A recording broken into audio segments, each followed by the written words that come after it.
चमत्कार। मैंने अभी थोड़ी देर पहले आपको बताया वो उनका आपसी मतभेद है, आपसी वो है, बाकी अंदर का कोई नहीं। सब एक ही वेद पुराण पढ़ने के बाद कथावाचक बने हैं। वो हमारे सब सनातनी हैं और सारे के सारे सनातन से आए हुए हैं, सब वेद पुराण वही पढ़े हुए हैं। आपसी मतभेद, एक घर में जब 4 व्यक्ति रहते हैं तो कुछ ना कुछ मतभेद जरूर होते हैं। राहुल गांधी को या कांग्रेस को या विपक्ष को या जो ये लोग बोलते हैं उनको वोट नहीं देती जनता, ये बीजेपी के विपक्ष में देते हैं। बीजेपी के नफरत के चक्कर में उनको वोट दे दिया जाता है। ये लोग गदगद हो जाते हैं, ये सोचते हैं हमारी थोड़ी बहुत तो यहाँ पे है कि भैया हमें लोग पहचान रहे हैं, हमें वोट दे रहे हैं। और ये जो बोल रहे हैं कि उनको ज्ञान नहीं है, उनकी दोनों किडनी नहीं है, इनकी एक किडनी निकलवा लो जो भद्राचार्य बोल रहे हैं। देख लेना, ये पहुंच जाएंगे वेंटिलेटर पे आईसीयू में। मंडलेश्वर में एक और है, चांदी के सिंहासन लेके 40 किलो का डोलते रहते हैं, याद है आपको? उनको जो पिटवाया था वहाँ पे यूपी में सपा सरकार ने। हाँ, मैं वो शंकराचार्य की बात कर रहा हूँ। उनको मान्यता कोर्ट ने भी नहीं दी है, उन्हीं के चेलो चपाटों ने आरोप लगाया है, वो साबित नहीं, लेकिन वो बने हुए हैं फर्जी, और वो राजनीतिक सियासत शंकराचार्य हैं। वैसे अगर ये भी इस तरह की लाइन अगर पकड़ेंगे तो कल कोई इनके साथ भी फजीहत होगी। इसलिए बाबा बहुत प्रतिष्ठित है, हम सम्मान उनका करते हैं। और इस तरह का बयान अगर मेरी वीडियो कभी घूमती हुई पहुंच जाए, देख लें, तो इस तरह का बयान दोबारा नहीं देना किसी क्या नाम है, किसी भी कथावाचक पे। आप राम भद्राचार्य जी को जानते हैं? देखो वो गुरु हैं, बहुत अच्छे वो हैं। उन्होंने प्रेमानंद महाराज, वैसा नहीं होता, प्रेमानंद महाराज भी हैं। आपको दोनों में कौन अच्छे लगे? देखो हमारे लिए तो दोनों ही अच्छे हैं,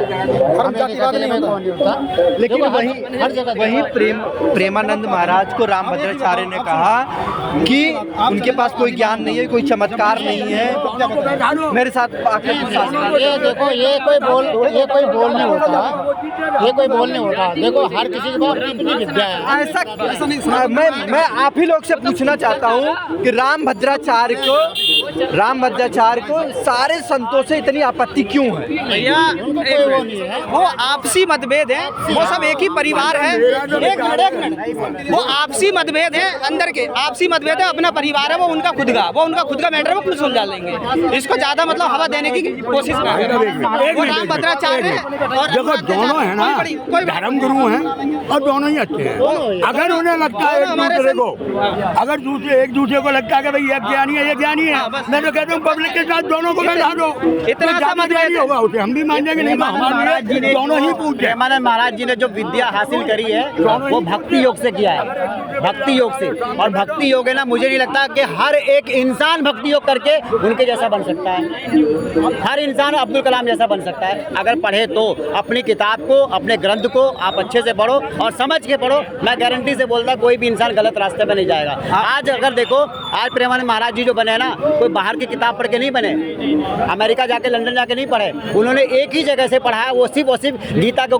जो भक्ति योग होता है, भक्ति योग का मतलब होता है आप अपने भगवान के भक्त हो जाते हो और जो भी आप शब्द बोलते हो वो आपके भावनात्मक होता है। मतलब हर एक चीज़ आप सच्चाई बोलते हो, गीता के अकॉर्डिंग बोलते हो। हर इंसान को बोलो गीता पढ़ने के लिए, हर एक इंसान प्रेमानंद महाराज जी का भक्त बन सकता है, उसके जैसा बन सकता है। राम भद्राचार्य जी को जानते हैं सर? वो उनका पर्सनल मैटर है। आप उनको जानते हैं कि नहीं? मैं जानता हूँ, वो उनका पर्सनल मैटर है। अगर वो इस तरीके से बोल रहे हैं, वो हो सकता है कि उनके हिसाब से उनका भी थोड़ा सा चर्चा हो जाए, उनका भी नाम हो जाए। लेकिन ऑडियंस, मैं आपको बता दूं कि राम भद्राचार्य के द्वारा पूरी के जो शंकराचार्य, जो तीनों शंकराचार्य, उनसे उनकी मतभेद है।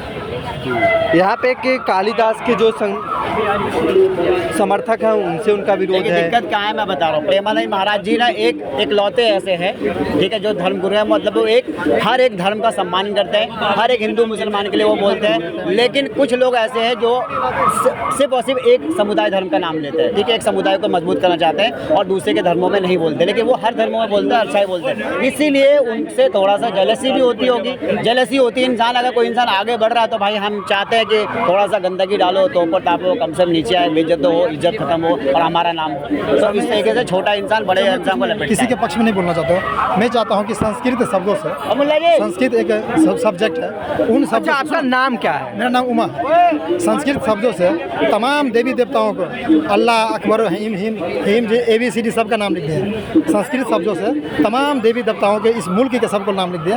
अब हिंदी शब्दों से तमाम देवी देवता, अंग्रेज उर्दू शब्दों से तमाम देवी देवताओं का नाम लिख दिए। क्या शब्द किसी को अपमान करता है क्या? किसी को गाली देता है क्या? वही राम भद्राचार्य ने भीमराव अम्बेडकर को भी कह दिया कि संस्कृत का नॉलेज नहीं था।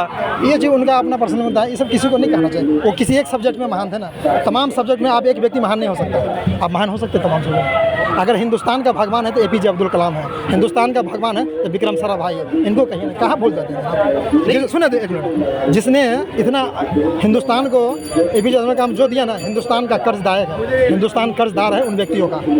हाँ, वो भी तो यही कह रहे हैं कि जब उनसे पूछा गया कि दलित को लिए वर्ण व्यवस्थाओं की बात चले, तो उन्होंने भी कहा था कि हमारा देश गांधी जी का नाम से लेके बात कही गई थी, तो उन्होंने कहा कि अब्दुल कलाम भी हो गए, चंद्रशेखर आज़ाद हो गए, बिस्मिल्लाह खान हो गए, भगत सिंह हो गए, राजगुरु हो गए, सुखदेव हो गए, सबका योगदान। देखिए सभी का योगदान है, और सभी के योगदान के साथ साथ हमारे मुल्क के जितने भी जनता है उनका भी योगदान है। हम ये नहीं भूल सकते कि उनका योगदान नहीं है। हाँ, ये आपका शरीर किसी एक चीज़ से नहीं बना है, तमाम चीज़ों से बना है। जब तक आप तमाम चीज़, आपका एनर्जी तब मिलेगा जब ज़मीन पर उगा हुआ सामान आप खाएंगे। आप पैसा नहीं खा सकते हैं, अन्न खा सकते, वही किसान का, वही मिट्टी का, तमाम चीज़ों पर आप। लेकिन एक संत को उस पीठासीन, उस गद्दी पे बैठने के बाद, क्योंकि सबसे बड़े गद्दी पे बैठे हैं राम भद्राचार्य, जिनके करोड़ों फॉलोवर्स हैं, लोग उनको जानते हैं, यहाँ तक कि सरकार भी उनकी मतों को लेती है, उनसे मिलने जाती है,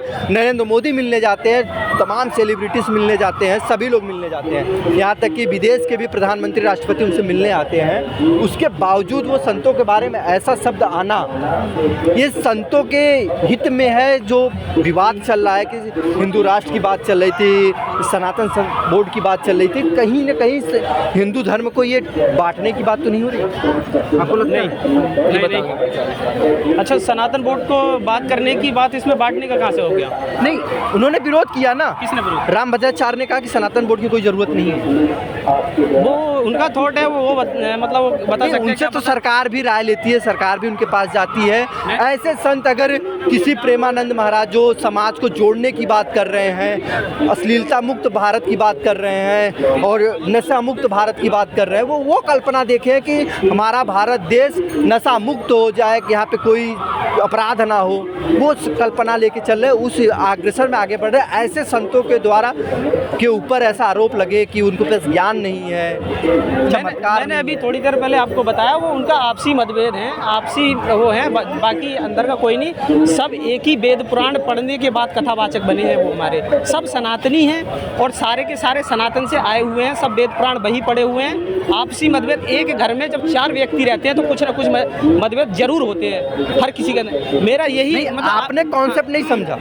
अरे मैं बता रहा हूँ, यहाँ विवाद हो गया है कि 2 समुदायों में हो गया ना, वल्लभाचार्य में हो गया और वैष्णव समुदाय में हो गया। समुदाय, संतों की भी समुदाय चलती है। अगर ऑडियंस को ना पता हो तो मैं बता दूं, भारत देश में जितने भी संत हैं सबके अपने अपने संप्रदाय हैं, सब अपने अपने धर्मों को, अपने अपने इष्ट देवताओं को मानने वाले हैं। यहाँ पे प्रेमानंद महाराज जो है वो वल्लभाचार्य, वो राधा कृष्ण को मानने वाले हैं, और यही राम भद्राचार्य जो है वो वैष्णव समुदाय, जो भगवान विष्णु के अवतारों को मानने वाले हैं, जिसमें राम भगवान प्रमुख आते हैं, और राम भद्राचार्य जो है हनुमान जी के बहुत बड़े भक्त माने जाते हैं। भैया जड़ें सारी एक ही हैं, बाकी टहनियाँ हैं, ये समझो बात को। आपसी मतभेद है ज़्यादा। मेरी तो यही है कि ज़्यादा हवा ना दे इसको, बस मेरा हवा नहीं दे रहे हैं। वो ऐसे संतों के लिए बात आना तो क्या संतों के अलग अलग संप्रदाय होते हैं, ये मैं एक्सेप्ट करता हूँ, होते हैं अलग अलग संप्रदाय होते हैं, लेकिन सारे के सारे वो सनातनी हैं, लेकिन संप्रदाय अलग अलग होते हैं। उसी आधार पर थोड़ा बहुत वाद विवाद है आप उसका उनका, बाकी ऐसा कुछ नहीं है कि एक दूसरे के खिलाफ और अपोजिट खड़े हैं, ऐसा कुछ नहीं है। कहीं ना कहीं देख लेना, अगर सनातन की बात आएगी वो सारे संप्रदाय एक स्टेट पे खड़े नजर आएंगे आपको, ये निश्चित है। ठीक है, क्या नाम है सर आपका? AK चौबे। अभी हाल ही में प्रेमानंद महाराज के ऊपर राम भद्राचार्य ने कहा कि जो सारे कथावाचक जो हैं वो उनको नॉलेज नहीं है, वो विद्वान नहीं। पहले कथावाचन वो करते थे जो विद्वान हुआ करते थे।